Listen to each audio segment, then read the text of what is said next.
To me, a guest who comes on and says anything that is in his mind is a great guest. It's models and a lot of these girls who work in the, anyone who works in the entertainment industry, really, I've only seen 6s and 7s. And they wanted to do a 5-year extension. I said, no, that's actually when I knew I was going to do it. And I love doing The Apprentice, but I was on his show a lot. Yeah. In fact, he has a best of. Did you ever see the best of Howard Stern? I don't want to promote it necessarily, but. Trump once bragged to Howard Stern about having the hottest wife while rating women on a scale of 1 to 10. Now Melania's apparently installed a Cheeto approaching alarm system at Mar-a-Lago that plays a flushing toilet sound when he gets too close. Who would have thought those old Howard Stern tapes would come back to haunt the Orange Man? Melania's reaction has been described as full Chernobyl. And honestly, can you blame her? I mean, who wants to hear their husband talk about them like they're a shiny new car on a showroom floor?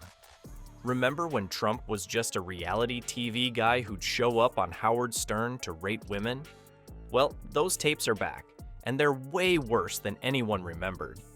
Between 1999 and 2015, the Donald made over a dozen appearances on Stern's show, and these recordings have become a time capsule of Trump when he thought he was just chatting with the boys. What's really incredible about these interviews is how completely unfiltered Trump was. According to Stern himself, Trump was considered a great guest, precisely because he says whatever pops into his mind. Turns out what was popping into his mind wasn't exactly presidential material. Mark Burnett, who's a great guy, and the producer and all of the people from NBC, everybody came up to see me to talk me out of running. And he would get on, and no matter what I asked him, he would answer. Yes. In a very sincere and thought-out way. I'd say, Donald, and I'd always call him Mr. Trump. He liked. They said it's not possible to win. Nobody's ever done that. And nobody ever gives up primetime show. It was a big hit. They wanted to renew me for 5 years. They were all set to do it, and I didn't want to do it. I said I wanted to run for president. Trump spent these appearances rating women on his famous 1 to 10 scale, and talking about Melania like she was the latest luxury car he'd added to his collection. In one particularly cringeworthy segment, Trump bragged about Melania being a showroom model, while Stern practically drooled along. Both men treated her like she was a fancy sports car Trump had just driven off the lot. Look at the features on this one, Howard. Top of the line, the best. I'm paraphrasing, but you get the idea. The most revealing part isn't just what Trump said, it's how casually he said it. This wasn't some one-time slip-up or a joke gone wrong. This was Trump's regular Thursday afternoon chat, revealing his actual worldview when he thought only Stern's audience was listening. Trump didn't think he was saying anything wrong when he objectified women or rated their attractiveness on air. This was just normal conversation to him. Even Howard Stern, a man who built his entire career on shock value, has distanced himself from Trump's behavior. When the king of raunchy radio thinks you've gone too far, that's really saying something. Stern, who once celebrated Trump for understanding how to play that game, now seems uncomfortable with what those tapes reveal about his former frequent guest.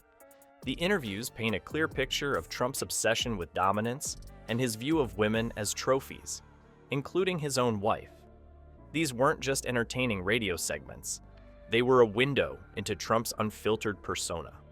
The pattern of objectifying women and making deeply personal, uncomfortable revelations wasn't an act.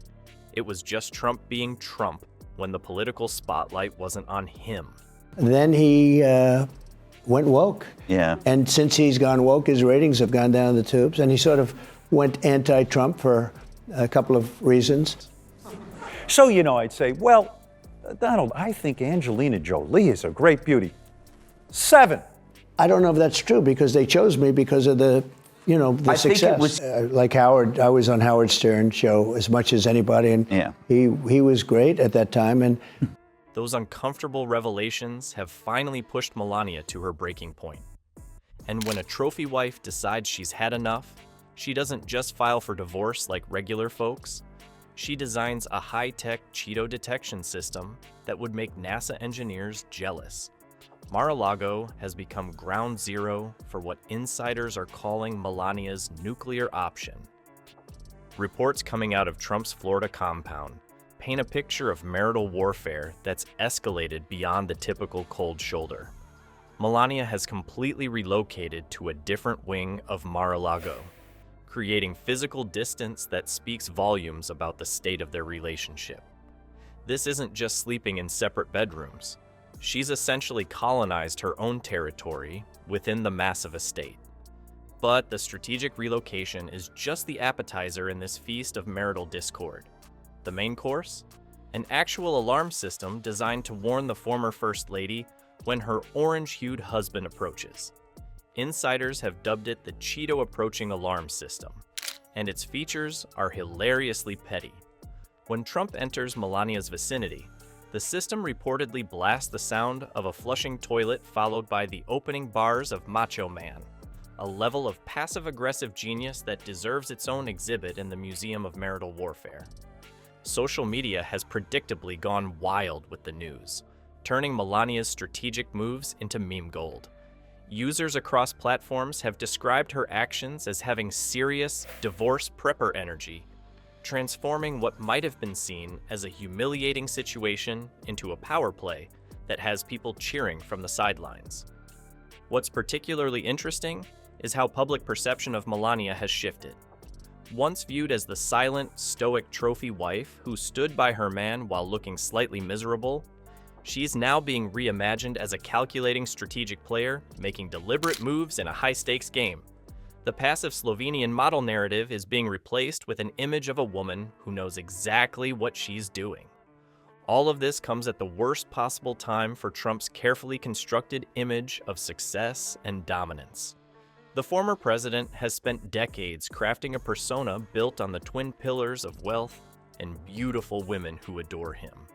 Now, as his own wife publicly ghosts him at his signature property, that facade is crumbling faster than his spray tan in a Florida rainstorm.